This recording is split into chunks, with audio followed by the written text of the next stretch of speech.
I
भगवान महाविष्णूच्या या प्रांगणात माऊली प्रभाकर महाराज यांच्या पुण्यतिथी इत्यर्थ 3.5 दिवसाचा अखंड हरिनाम सोहळा साजरा होत आहे आणि या सोहळ्याचा आता शेवटचा दिवस आहे आणि शेवटच्या दिवशी कोणत्याही आध्यात्मिक कार्याची जी सांगता आहे ती काल्याच्या कार्यक्रमाच्या माध्यमातून होत असते आणि म्हणून हे कार्य 1.5 दिवसाचं असो 2.5 दिवसाचं असो 3.5 असो 7 दिवसाचा असो काही 12 दिवसाचा करतात काही ठिकाणी महिन्याचा सुद्धा सप्ताह असतो महिनाभर चालतो पण त्याची जी सांगता आहे समारोप जो आहे तो काल्याच्याच कार्यक्रमातून होत असतो आणि याच न्यायाने आज आपण या ठिकाणी जे जमलेलो आहोत तो काल्याच्या कार्यक्रमासाठी आपण जमलेलो आहोत आणि ही जी काल्याच्या कीर्तनरूपी सेवेची जी संधी आहे ती मला प्राप्त झालेली आहे प्राप्त करून घेतलेली ही जी सेवा आहे ही गेली कित्येक वर्ष मला वाटतं जशी सुरू झाली म्हणजे माऊली जशी गेली माऊली प्रभाकर महाराज गेल्यानंतर 94ला माऊली गेली आणि 94 नंतर जेवढी काल्याची सेवा आहे तेवढी मी मागूनच घेतो आणि आपणच करतो कारण मंडळीची इच्छा असते बाबा तुम्हीच करा माझी इच्छा नसते करा म्हणून मला तर नकोच आता तो कार्यक्रम झालाय कारण सगळ्यांचा पाठ झाला तो कार्यक्रम हा काल्याचा कार्यक्रम आहे हा गेली 1994 सालापासून म्हणजे आता जवळजवळ 25 वर्ष झाली या कार्यक्रमाला म्हणजे तुमचा सगळ्यांचा तो पाठ झाला मी काय सांगतो ते प्रत्येक वर्षी प्रत्येक वेळेला तेच सांगतो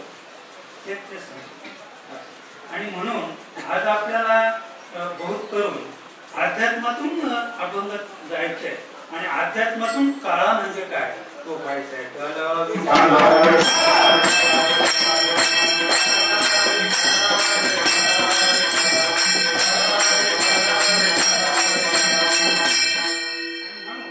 आपल्या सेवेसाठी घेतलेली अभंग रूपी गवळण शांतीचे सागर पैठणपूर रहिवासी नाथ महाराज यांचा 4 चरणाची अभंग रूपी गवळण आहे गवळण ही अभंग रूपीच असतात गवळण या गवळणी नसतात अभंगाचं ते स्वरूप आहे पण श्रीवाचक आणि म्हणून त्याला आपण गवळण म्हणत असतो अशी 4 चरणाची गवळण आहे अधरी धरुणी वेणी अशी गवळण आहे तू या आम्ही लावला सांगा याली पुढे तेव्हा आपल्याला गायला जमेल आणि तरी गायला जमत नाही मंडळीने आता वाजवीला लावला गाण्याने काय लावला त्याला आधारी धरुणी वाजवीला वेणू तो वाजवीला नाही आधारी धरुणी वेणू तो रामदासून ह्याला याला त्यावर त्याला गती लागेल म्हणजे ही जी अभंगरूपी गवळण आहे नाथांची तुम्ही सांगताचं वाङ्मय पाहिलं ना महाराज तर जेवढे शब्द पहिल्या कडव्यात आहे 4ही अभंगाच्या 4ही कडव्याला तेवढे शब्द असतात पण ही गवळण त्याला अपवाद आहे म्हणजे गवळण आपण सेवेला घेतलेले की त्याला अपवाद आहे या गवळणीमध्ये अधरी धरुणी वेणू फक्त 8 अक्षर आहे प्रातःकाळ येतो वनमाली 9 अक्षर आहे उभी मिल आहे वाटप आहे 10 अक्षर आहे आणि एका जनार्दनी वाजवले 12 अक्षर आहेत म्हणजे अशी ही अपवाद एक गवळण आहे का त्या गवळणीमध्ये समाक्षर नाही फार म्हणजे गवळण फार मार्मिक आहे महाराज का समाक्षर नाथांनी घातले नाहीत देव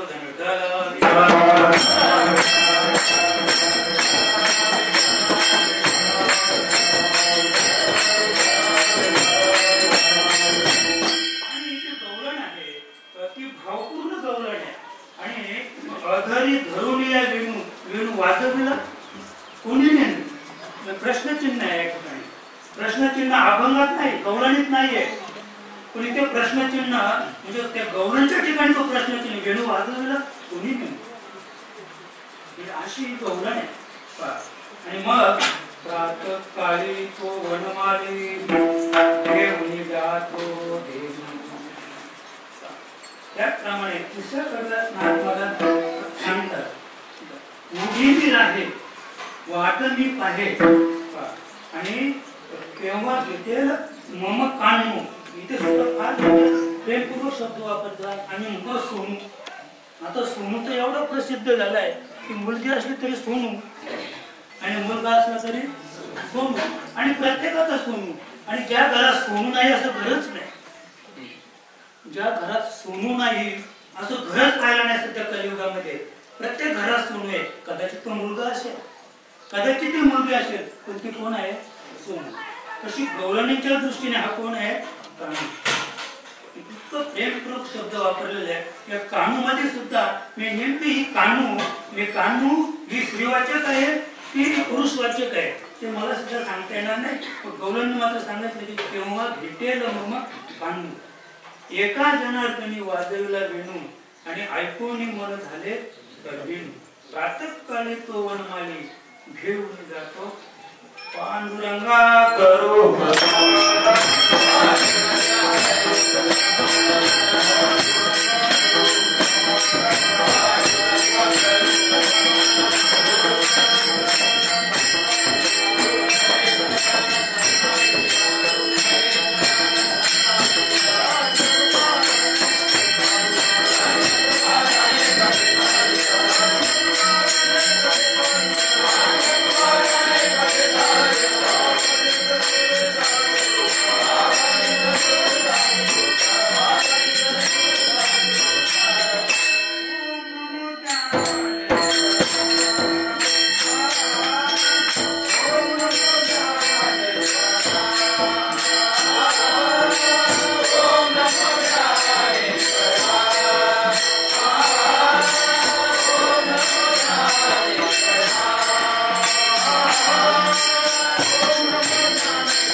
कीर्तनरूपी कार्यक्रमाला सुरुवात करूया. तर प्रथम थोडक्यात सांगायचं म्हणजे करूया कीर्तन राम नाम.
आदिदैवत त्याच्यापेक्षा श्रेष्ठ नाहीये किंवा आदिभौतिक त्याच्यापेक्षा श्रेष्ठ नाहीये. आपल्याला जो अभ्यास करायचा आहे तो फक्त अध्यात्माचाच अभ्यास करायचा आहे. अध्यात्म, आता आपण जर दुसरी बाजू पाहिली ना, चिंताप आहे.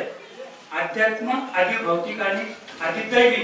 पण इथे जो अध्यात्म शब्द वापरलेला आहे तो तापत्रयातील नाही. कारण तापत्रय जे आहे ते स्थूलाला, त्याचा स्थूलाशी संबंध आहे तापत्रयाचा. पण अध्यात्म की अध्यात्म त्याला म्हणतात त्याचा सूक्ष्माशी नातं आहे. अध्यात्म त्याला म्हणतात त्याचा सूक्ष्माशी नातं आहे. आणि एरवी तापत्रयाचा विचार केला तर अध्यात्म म्हणजे शरीराला आलेले भोग.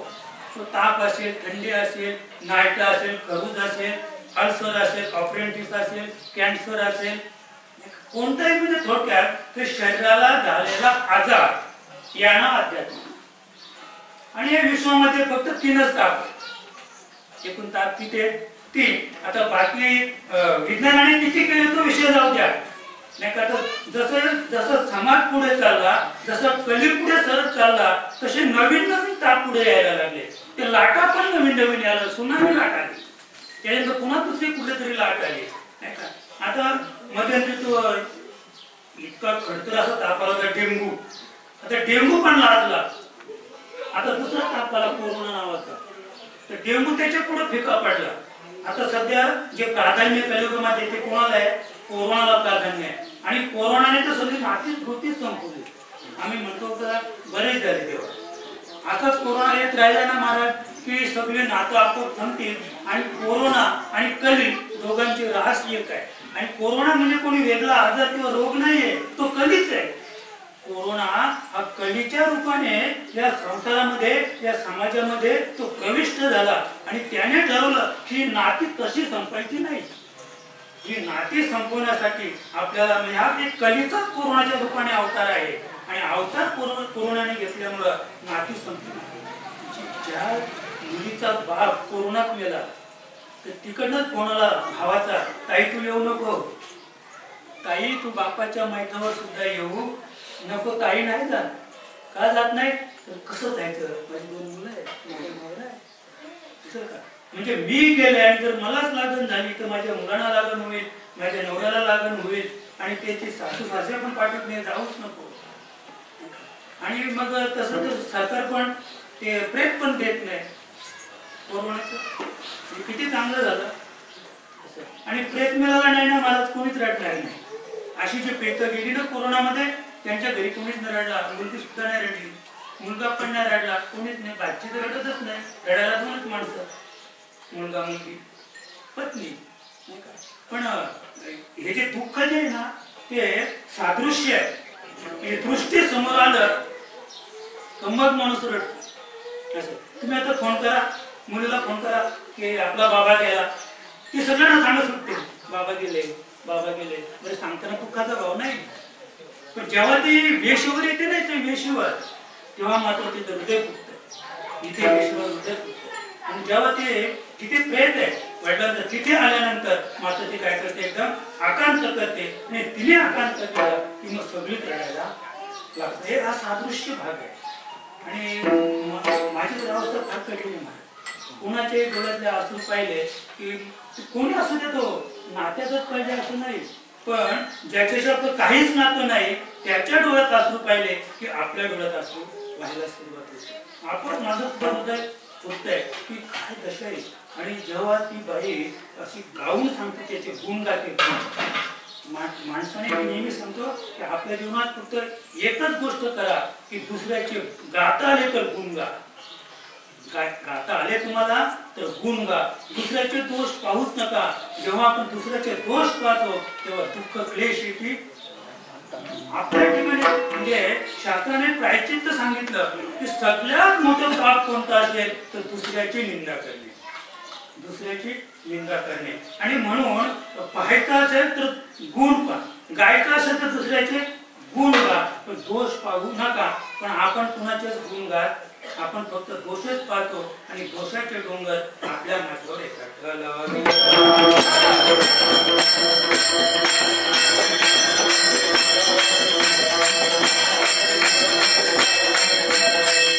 आणि म्हणून आपल्या सेवेसाठी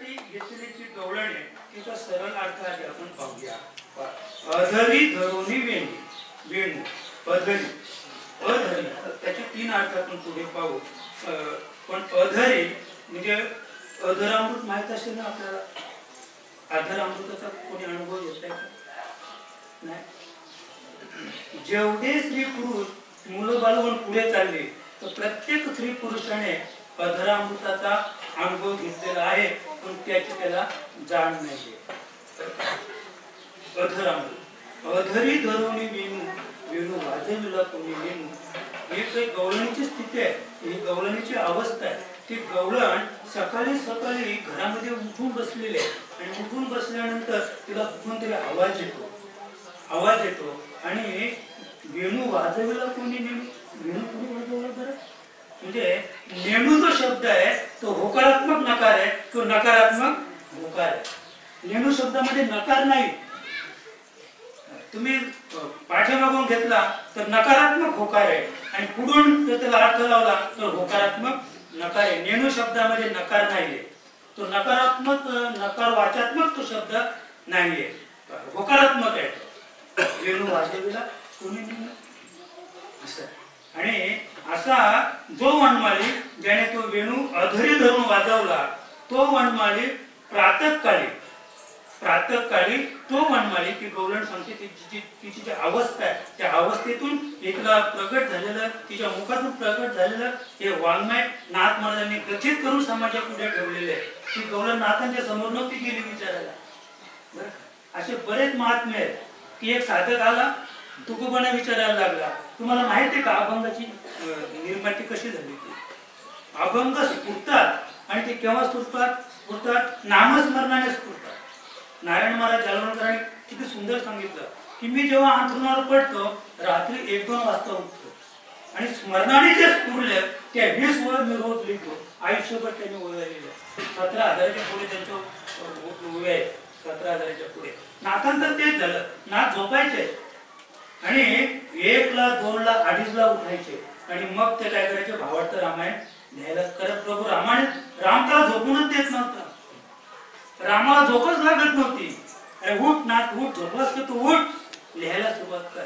मग तेव्हा ते नाथ महाराज उठायचे आणि लिहायला सुरुवात करायचे. उठीत होता पण राम उठीत होता. स्कूलला साधक नव्हता जात आणि साधक जाऊन कुठलाच स्फुरण होणार नाही. तो महात्मे सांगतात अमुक एक साधक त्याला पुढे आला आणि तुकोबाला प्रश्न विचारला आणि तुकोबांच्या अभंग ते स्फुरण ते काय सांगायचं ते वृक्षवल्ली आम्हास वगैरे काय अवस्था तुकोबांची. याच्यात काय प्रेम काय अभंग पूर्ण दुःखाने म्हणजे विवल झालेली एक विरहिणी तुकोबारायांच्या जीवनातील एक काय आहे? हा एक विरह स्थिती आहे. असं आहे, आनंदाची स्थिती नाही असं आहे. असं आणि म्हणून प्रातःकाळी तो वनमाली घेऊन जातो आणि असा जो वनमाली आहे ती गवळण सांगते त्या अवस्थेमध्ये येऊन ती सांगते ती उभी मी आहे. आता ती उभी राहिली, ती वाटमीप आहे. म्हणजे याच रस्त्याने तो सकाळी आता तो उठला असेल, तो मुरली वाजवतो, वेणू वाजवतो म्हणजे तो उठलेला आहे, आवाज येतो आणि तो आता याच रस्त्याने जाणार आहे. केव्हा भेटेल मम कान्हू. आणि हा जो कान्हू आहे किती प्रेमाचा किती गोड शब्द आहे. हा कान्हू मला केव्हा भेटेल. मग पुढे नाथ महाराज त्याचं वर्णन करतात. एका जनार्दनी वाजविला वेणू आणि ऐकता मन झाले तल्लीन. असं म्हणजे ते वेणूचा नाद ऐकल्यानंतर ती गवळण तल्लीन झाली, देभान विसरली, स्वतःला विसरली. असा गवळण रूपी अभंगाचा सरळ भागाचा आहे.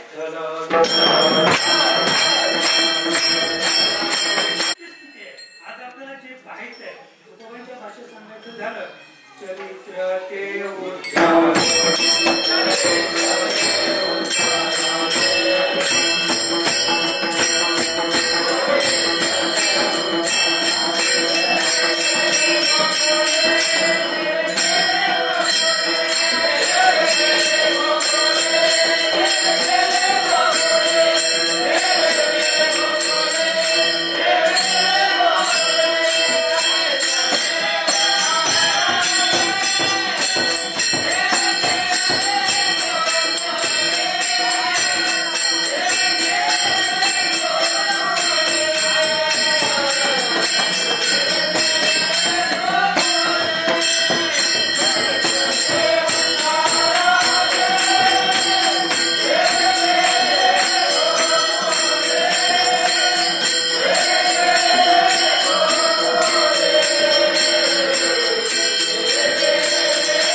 गोधणे राखत आहे.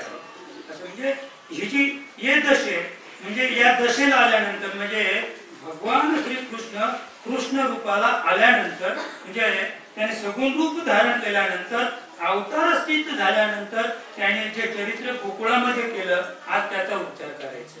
आणि दुसरं त्याला दंडक आहे जन्म कर्मच. पण आज आपल्याला जन्म कर्मच्या कडे जायचं नाही असं, कारण गेली किती वर्ष आपण तिकडनंच आलेलो आहोत की भगवान श्रीकृष्ण जन्माला का आला, त्याने अवतार का घेतला आणि किती अवतार घेतले आणि प्रत्येक अवतार त्याने कोणतं कोणतं काम करून आणि आपला अवतार संपवला. पण काल्याच्या कार्यक्रमात हा दंडक आहे की जन्म कर्मच असं, म्हणजे जन्म कर्म जन्माला का आला आणि आल्यानंतर काय काम केलं याचा उच्चार करणं गरजेचं आहे. पण आपण त्याचा उच्चार करणार नाही. आपण एवढं सांगू इच्छितो धर्माचे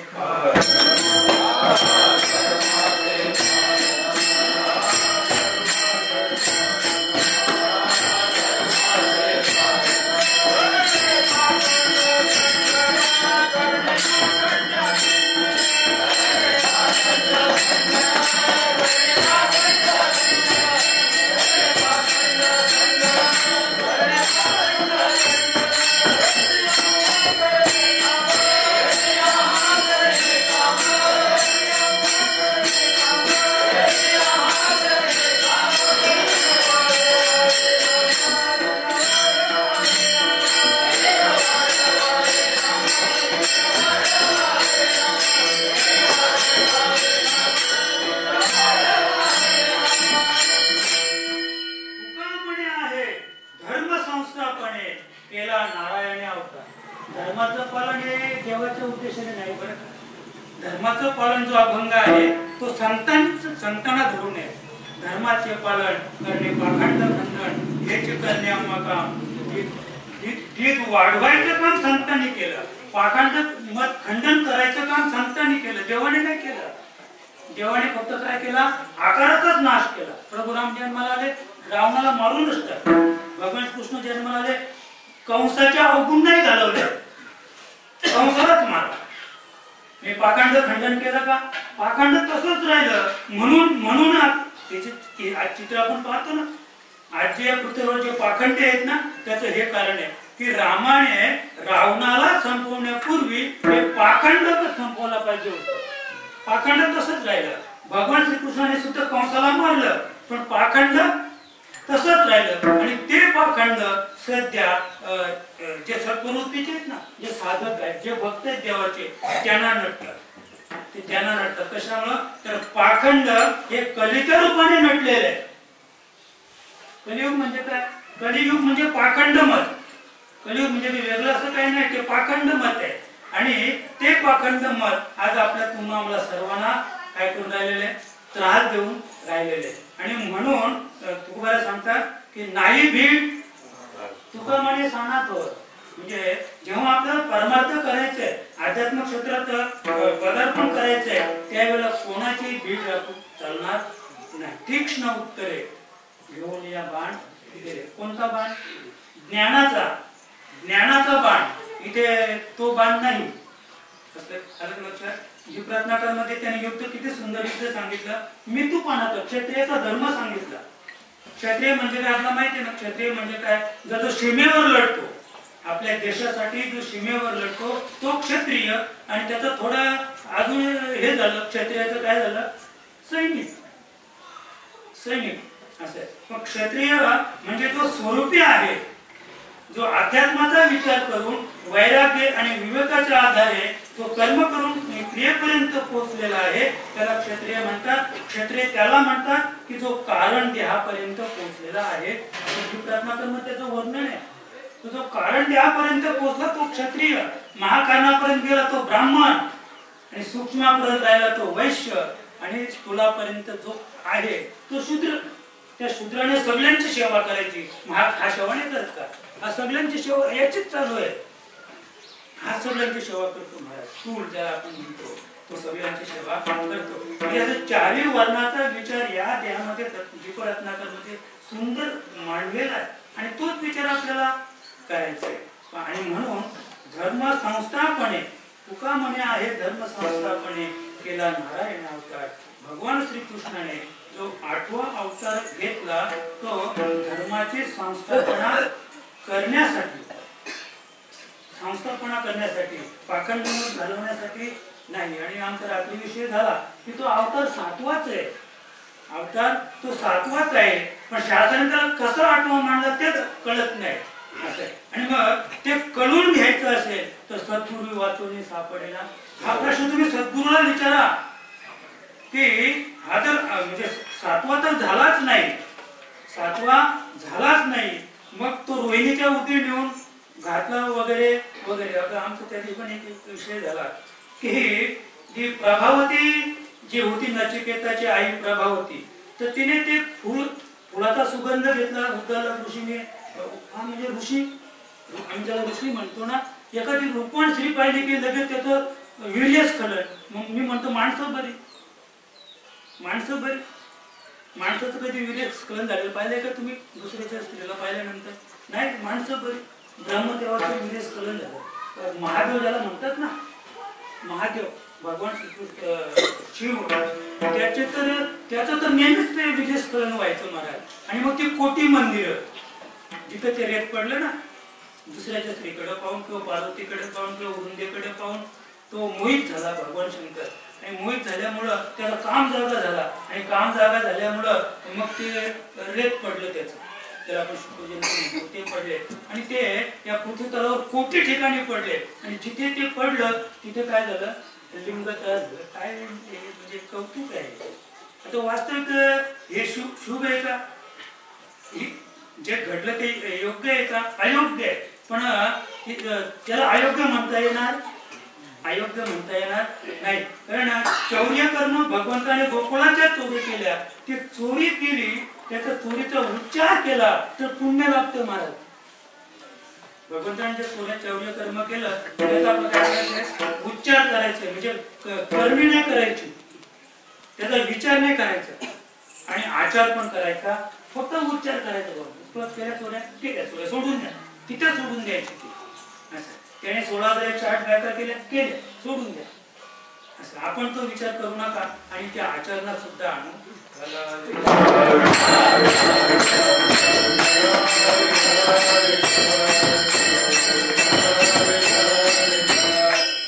आणि म्हणून आजची आपली जी सेवा आहे तर या सेवेच्या माध्यमातून नाथ महाराज अभंगाच्या म्हणजे गवळणीच्या पहिल्या कडव्यात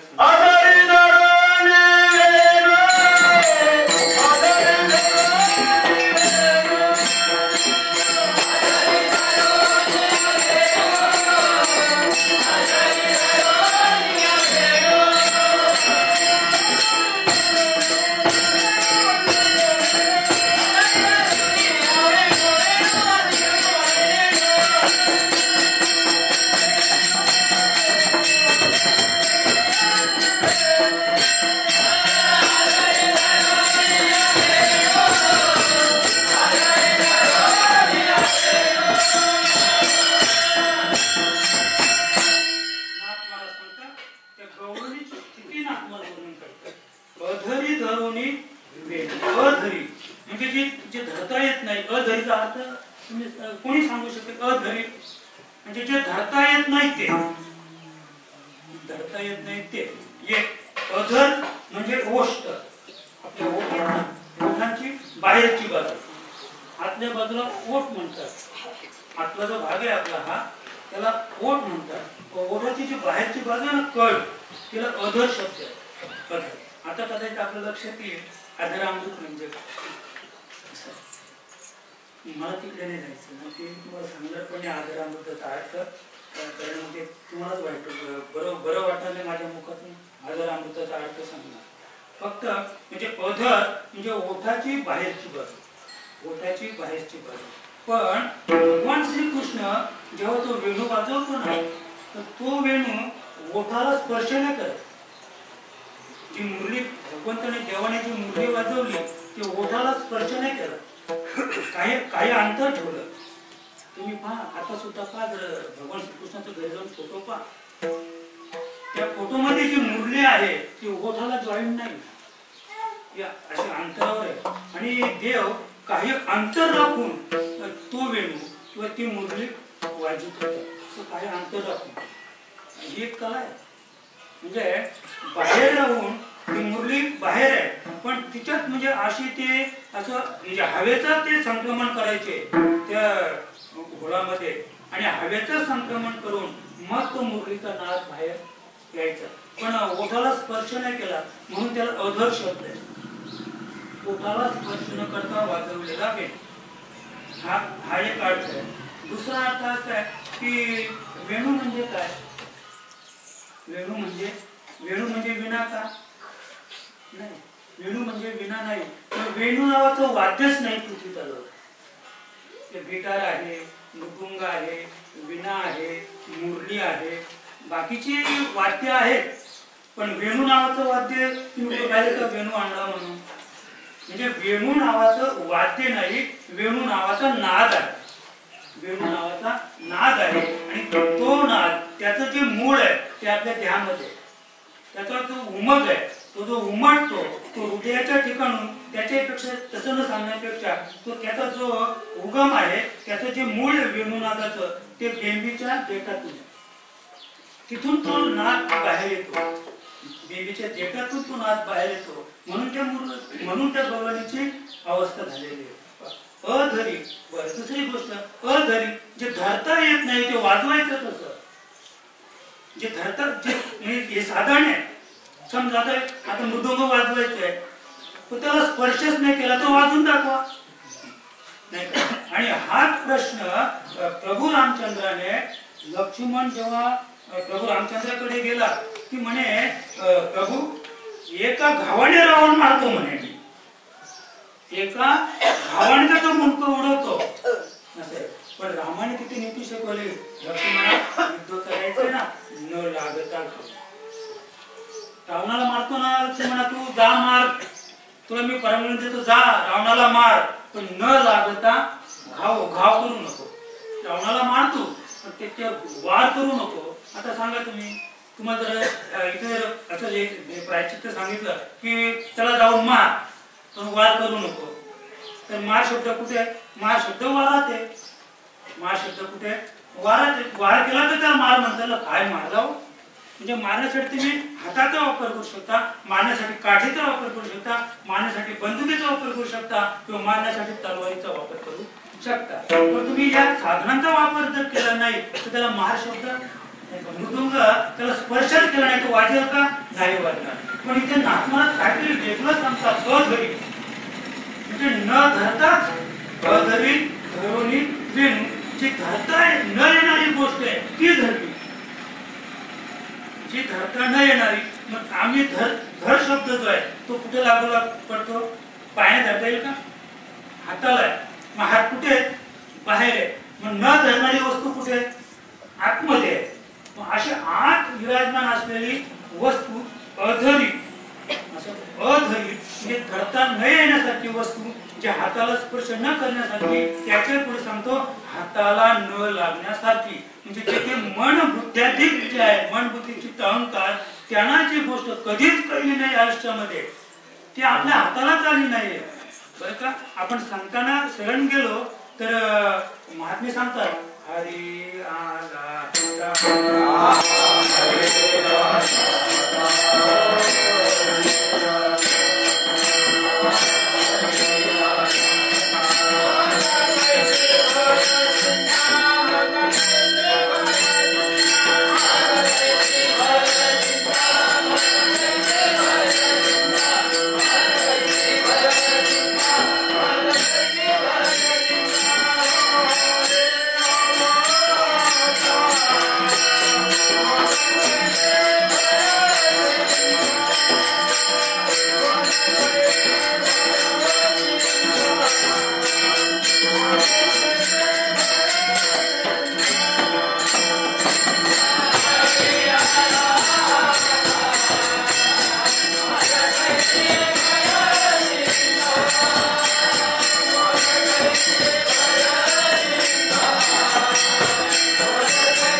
नंतर महात्म्या हरी आला हातात, म्हणजे हातात आला.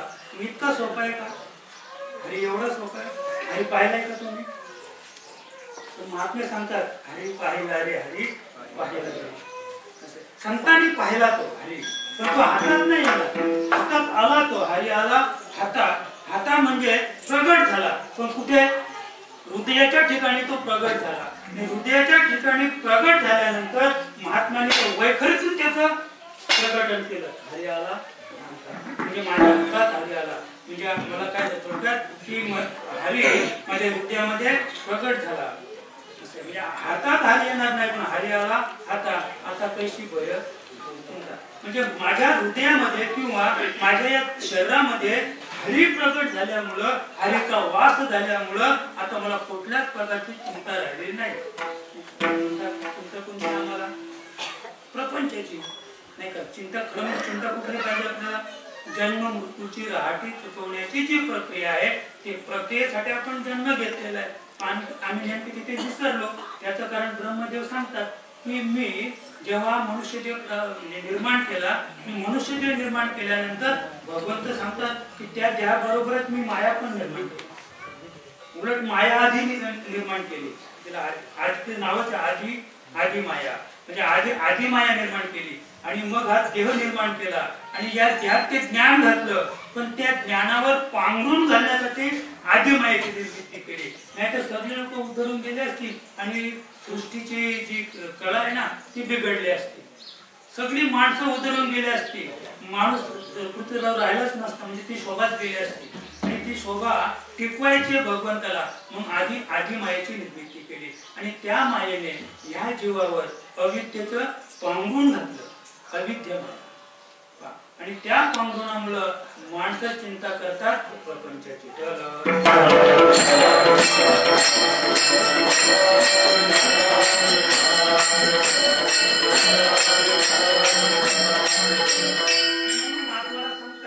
अधरी धरुनी विण.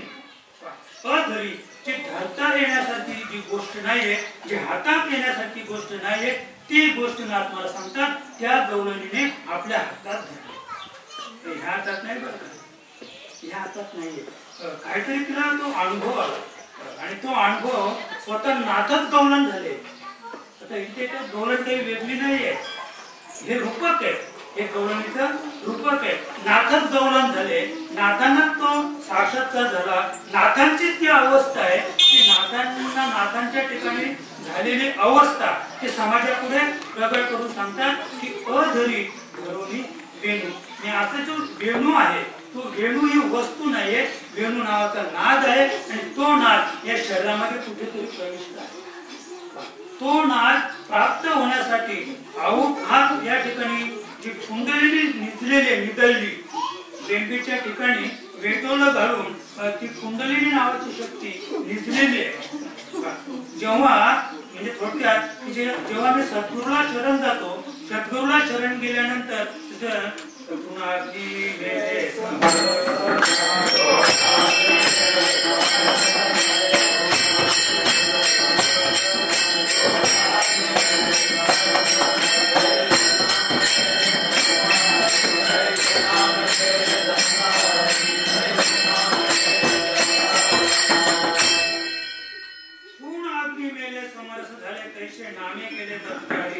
नाम आपल्या ठिकाणी सद्गुरूच्या प्राप्त झालं तर स्फुलिंग ज्याप्रमाणे एक नुसते आपण मातीची एक काडी ओढली तर तुम्ही गवताची गंजीच काय पण डोंगर सुद्धा पेटू शकता. पेटवलं लोकांनी डोंगर.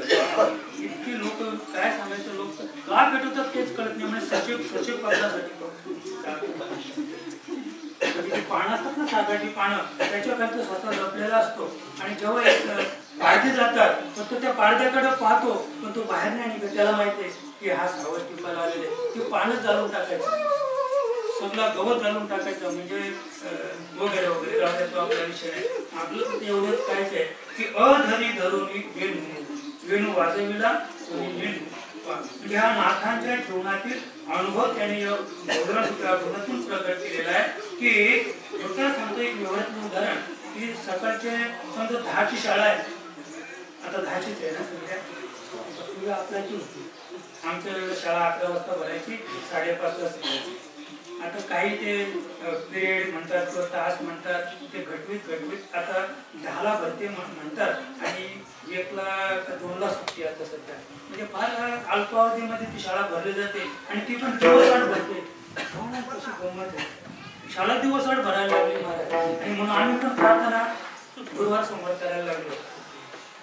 ते शाळेने पाहिला तुम्ही प्रार्थना गुरुवार समोर करता, तर आम्ही तरी कशाला रोज शाळा भरतो. त्यांनी रोज दिवसआड शाळा भरायची आणि ते पण अर्धा वेळच भरायची, पूर्ण वेळ नाही. तर मला हे सांगायचं आहे की त्यावेळची जी शाळा आहे ती सकाळी 7 वाजता भरायची, सकाळी 7 वाजता भरायची. आणि ही कवळण 6:30लाच उठलेली आहे, 6:30ला उठलेली आहे. तुला जायचंय शाळेमध्ये, तुला शाळेत जायचंय, पण ती कुठल्या तरी कामामध्ये गुंतलेली आहे. आणि गुंतल्यामुळं जेव्हा तिला आवाज आला, वेणू वाजवला कोणी वेणू, आवाज आला तिला, आणि आवाज आल्यानंतर ती लगेच सावध झाली. तिचं जे तिच्याकडे जे काम होते ना ते काम तिथेच ठेवलं तिने. थोडक्यात सांगतो की त्या विद्यार्थ्याने तयारी केलेली आहे, घरात त्याने त्याचं दप्तर भरलेलं आहे, त्याचे कपडे हे सगळं त्याची पूर्ण तयारी झालेली आहे. आता तो शाळेत निघणार, पण त्याची जी धावपळ होती त्या धावपळीमुळं 10 कधी वाजले हे त्याला माहित. त्या धावपळीमुळं त्याची तयारी 9 वाजल्यापासून चालली होती. शाळेत जायचे, शाळेत जायचे, शाळेत जायचे, शाळेत जायचे. 10 वाजले तरी तो काहीतरी गडबडीतच होता. आणि जेव्हा घंटेचा नाद ऐकायला आला, वेणू वाजवला, तुम्ही शाळा भरली की काय, हे केव्हा कळलं त्याला, जेव्हा घंटेचा आवाज आला तेव्हा तो लगेच शाळा भरली, भरली म्हणजे लगेच दप्तर उतरून पळत शाळा भरली. म्हणजे भरली वाटते. म्हणजे हा नेणू शब्द जो आहे तो शब्द कसा आहे, नेणू नीती नीती वेद नाही.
कर्नाटक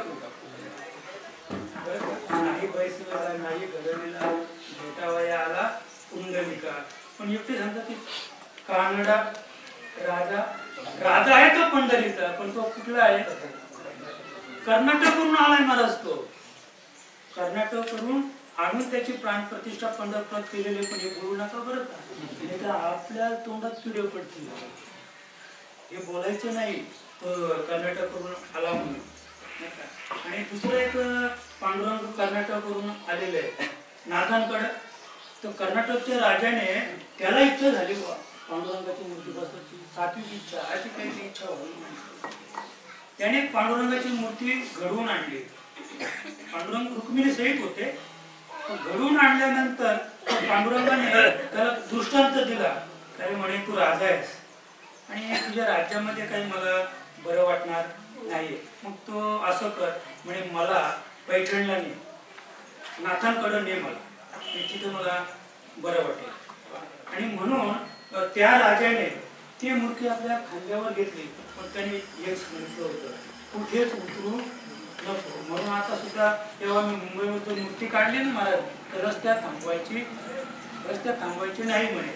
ते थांबवायचे नाही, ती डायरेक्टच तिथे जी जिथे आपण प्राणप्रतिष्ठा करायचे तिथे तिला घेऊन उतरवायचे. पण आम्ही जेव्हा माईची आणि भगवान विष्णूची मूर्ती आणली तर शेगावची मंडळी रस्त्यावर उभी होती. मी म्हटलं थांबवा गाडी थांबवा, त्यांना दर्शन घेऊ द्या. तेच अंतिम स्थान आहे जिथे साधक त्या मूर्तीचं दर्शन घेऊ. आपल्याला हे पाहायचंय की कानडा राजा पंढरीचा तो राजा आहे पण तो कर्नाटकवरून आलेला आहे आणि म्हणून त्या राजाने आपल्या खांद्यावरती मूर्ती घेतली महाराज आणि पैठणला आले नाथांकडे. नाथांना सांगितलं हा कुठल्या घरचा कुत्रा आहे? राजाच्या घरचा कुत्रा आहे महाराज. राजाच्या घरच्या कुत्र्याचे एवढे लाड असतात. तो फोन मध्ये काय नवीन, आता मला तर गाड्यांचे नावच माहित नाही, पण 10, 20, 50 लाखाची गाडी मिळते ना कोटी रुपयाला, त्याच्यात तो कुत्रा मागे बसतो. त्याच्यात तो मागे बसतो आणि नुसता पाहत राहतो, इकडे पाहतो इकडे पाहतो इकडे पाहतो इकडे पाहतो. म्हणजे एवढे त्या कुत्र्याचे लाड आहेत महाराज. आणि आम्हाला खायला सुद्धा काही मिळत नाही. आज किती माणसं रस्त्यावर पडल्यात, कुत्र्यासाठी ओढून फिरतात असे. आणि तो कुत्र्याच्या जन्माला आलाय तो माणसापेक्षा श्रेष्ठ जीवन जगून राहिलेले. लक्षात का आपला विषय की अशा पद्धतीने तो राजा होता. पण त्या राजाने हे पांडुरंग आपल्या खांद्यावर पंढरपूरला पैठणला आला आणि पैठणला आणल्यानंतर त्याने त्याचा दृष्टांत सांगितला की नाथ महाराज मला हा दृष्टांत झालेला आहे. त्याने सांगितलं की अरे हा राजवैभवात वाढलेला पांडुरंग आहे आणि माझ्याकडे त्याला खायला प्यायला त्याचं सोपासोप करायला माझ्याकडे काहीच नाही. तर तिथे चंदनाच्या आंघोळ असेल, दुधाच्या आंघोळ असेल, वेगवेगळ्या आंघोळ्या असतील अत्तराची वगैरे, पण माझ्याकडे काहीच नाही. मग त्याला वस्त्र ठेवून घेतला. इतकं लांबून आल्यानंतर तो वस्त्र होता राजा तिथे. आणि मग नाथाला दृष्टांत दिला, नाथा जेवू घाला न घाला.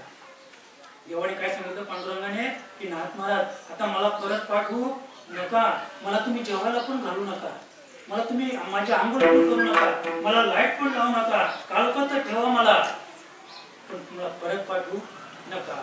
आणि मग नाथाने ठेवून घेतला. मग राजाने पुन्हा आणखी आनंद राजाला झाला. राजा म्हटला आता असं आपण करू, आता मग रुक्मिणी पण आहे, मग आता आपण पांडुरंगाचं रुक्मिणीशी लग्न लावून देऊ, विवाह करू. आणि थाटामाटाने मग तो विवाह झालेले महाराज. पुन्हा नाथ महाराज पांडुरंगाला घेऊन कुठे गेले? कर्नाटकला. ते लग्न कर्नाटकला झालं आणि मग तिथून ती वरात पुन्हा पैठणला आली. इतका तो सोहळा, इतका तो आनंद होता. पण असा जो पांडुरंग आहे तर वेदांनाही आपल्याला अध्यात्मातूनच जायचंय. वेदांनाही नाही कळला अंत परत्याचा. काय कळला का? आम्हाला कळला. तर राजाने आणला. पुन्हा राजाने सांगितलं आपण विवाह करूया, याची मुलगी तुमचा मुलगा. हा मुलगा कोणाचा होता इकडे पैठणला? नाथांचा. आणि तो मुलगा कसा होता? काय म्हणतो ते ज्याला मुलगी त्याला दिलेला असतो तो दत्तक. हा दत्तक मुलगा. आणि दत्तक मुलग्याला त्या राजाने आपली स्वतःची ती मुलगी रुक्मिणी ती दिली. आणि एवढा मोठा तो सोहळा त्या ठिकाणी झाला हे आम्ही आमच्या कानाने ऐकतो आणि आमच्या डोळ्यासमोर पण ते चित्र उभं राहत आहे. आणि वेदांना नाही कळला. मला हे सांगायचं की वेदांनाही तो कळला पण या वैखरीने त्याचा उच्चार करू शकले नाही म्हणून त्याने वरात केली. आम्ही तर नेहमी सांगतो आपलं कोणी काही विचारला मला ज्ञानच नाही, ते मला काही समजत नाही, तुम्ही ठरवा हा अज्ञानी माणूस आहे. तुम्ही अज्ञानी ठरवलं तरी चालेल पण तुम्हाला ज्ञान सांगणं उचित नाही. आणि म्हणून वेदांनी वरात केले. वेदांनाही नाही कळला अंत. वेद नेती म्हणते. त्याने सांगितलं याला सांगून काय, आम्ही तर पाहिलाय. म्हणजे देव ज्याने पाहिला तो देव या वैखरीने सांगू शकत नाहीये. असा जो भगवंत आहे थोडक्यात वेणू वाजवलेला कोणीने मला सांगतात की असा जो वेणू आहे, जो वेणूचा नाद आहे तो कोणी वाजवला तर त्याने अनुमान केलं. तो कोण वाजवणार आहे? एक भगवान श्रीकृष्ण तो वेणू वाजवू शकतो. बरं अनुमान कसं आहे? अधरी धरुनी वेणू. हा जो वेणू वाजवला तो कसा वाजवला? न धरता वाजवला. न धरता तो वेणू वाजवलेला आहे. म्हणजे याचा अर्थ की त्यांची जी स्थिती झाली, जी अवस्था झाली ती अंतर्मुख स्थिती होती. आणि ते नाथाने जो आवाज ऐकला तो आवाज कसा होता? आतून आवाज होता. आणि आतून आवाज आल्यामुळं मग त्याने अनुमान केलं की हा आवाज कुणाचा आहे, त्याचा आहे, जो मुरली वाजवतो, जो वेणू वाजवतो. कारण वेणू हा तसा वाजत नाही, सद्गुरु कृपेशिवाय वेणू वाजत नाही. बाकीची माझा पकवत नाही तसा वाजेल का? पकवत वाजतो पण कसं वाजतो, धबड धबड धबड धबड. आता तो चांगला का वाजायला लागला? त्याला बोल शिकवले कोणीतरी. सद्गुरु वाचून सापडे ना पेटी. कशी वाजवता येईल का? वाजेल, पेटी वाजते, पेटी वाजते पण वाजवता नाही, वाजवता नाही. वाजते पण वाजवता येत नाही. ती वाजवण्यासाठी सद्गुरूची नितांत गुरुची गरज आहे, गुरुची, सद्गुरूची नाही. सद्गुरूची काही गरजच नाही तिथे ते वाजवायला, तिथे गुरुची गरज आहे असं. पण या देहात जो वेणुनाद आहे तो नाद प्रगट करण्यासाठी नितांत सद्गुरूची गरज आहे. आणि म्हणून जेव्हा त्या गवळणीला उमगलं, जसं त्या बाळाला जसं कळलं तरी घंटा वाजली म्हणजे शाळा भरली व्हायची, तसा ते दप्तर होतं तो कळत सुटला. तशी ही जी गवळण आहे त्या गवळणीने अनुमान केलं की हा वेणू वाजायला लागला ना म्हणजे ते दुसऱ्या चरणामध्ये